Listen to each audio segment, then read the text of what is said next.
તમે લોકો એલઈડીના બિઝનેસમાં હોય અથવા તો આ એલઈડીના બિઝનેસમાં આગળ વધવા માંગતા હોય અથવા તો અન્ય કોઈ પણ બિઝનેસમાં માહિતી કે માર્ગદર્શન જોતું હોય તો તમને મળી શકશે. કેમ કે આજની બિઝનેસ મીટિંગ છે એ અમારે શૈલેષભાઈ પાનસુરિયા રેગોર એલઈડીમાં રાખેલી છે અને જિજ્ઞેશભાઈ છે. પછી જો પેલા તો છે ને અમારા ગ્રુપની એક ઉડતી મુલાકાત લઈ લઈએ. અમારા ગુરુજી દીપેશજી છે. પછી જો ફટાફટ લઈ લઈએ અને તમને છે ને એલઈડીના બિઝનેસ વિશેની માહિતી માર્ગદર્શન માટે હમણાં હું એલઈડીનું ડિસ્પ્લે જ્યાં ગોઠવું છે ને ત્યાંય લઈ જાઉં છું. જો આ બધા અમારા ગ્રુપ મેમ્બર છે. વારાફરતી આપણે એની જ્યાં જેનો વારો આવશે તો એની ફેક્ટરીએ વિઝિટ કરશું એટલે નવા નવા ઉદ્યોગ ધંધા વિશે જાણકારી મળી જાય. અત્યારે હું છે ને શૈલેષભાઈનું એલઈડી ડિસ્પ્લે છે ને ત્યાં તમને લઈ જાઉં. આ ખાસિયત છે આ જેટલી તમે એલઈડી જોવો છો ને એ બધી ઇન હાઉસ મેન્યુફેક્ચર કરેલી છે. એટલે એલઈડી જ નહીં એના કંટ્રોલર પણ એને ઇન હાઉસ બનાવેલા છે. જો તમને નિરાતે બતાવું એક જોવો. જો જિજ્ઞેશભાઈ છે એ છે ડેવલપર.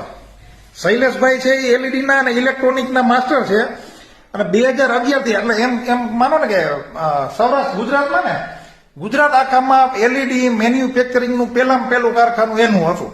એના સિવાય ઇલેક્ટ્રોનિકના તો નિષ્ણાત છે જ અને ડેવલપર છે જિજ્ઞેશભાઈ. એટલે કંટ્રોલર જાતે ઇન હાઉસ બનાવે છે. એવું નહીં કે એલઈડી અહીંયા બનાવે છે કંટ્રોલર ચાઇના ને એવું નથી. અને આ પંકજભાઈ છે ડિસ્ટ્રીબ્યુશનનું કામ બધું એ સંભાળે. આ જોવો તમે જેટલી પ્રોડક્ટ છે ને બરાબર આમાં કઈ એલઈડી ક્યાં વપરાય. તમારે માનો કે કોઈ મકાન કે એવું કઈ બનતું હોય તો હા ઇન્ડસ્ટ્રીઝ હોય તો એમાં કઈ એલઈડી ક્યાં વાપરવી જોઈએ આ બધી માહિતી માર્ગદર્શન છે એ તમે છે ને શૈલેષભાઈને પૂછશો ને એટલે એ તમને બધું જણાવશે. અને એલઈડીના બિઝનેસમાં કેમ આગળ વધવું એનું તમને માર્ગદર્શન આપશે.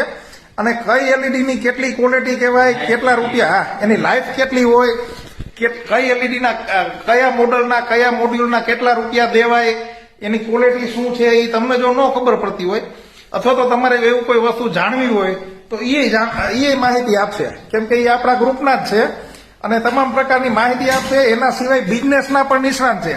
તમારે કોઈ ઉદ્યોગ ધંધો બિઝનેસ હોય એના વિશે જાણકારી જોતી હોય તમારા પોતાના ઉદ્યોગ ધંધા વિશે તો એમાં કેમ આગળ વધવું એની તમને સલાહ આપશે.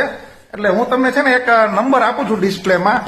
તમારે જો કંઈ પણ કામ હોય જાણકારી જોતી હોય તો આ નંબર ઉપર તમે કોન્ટેક્ટ કરી લેજો.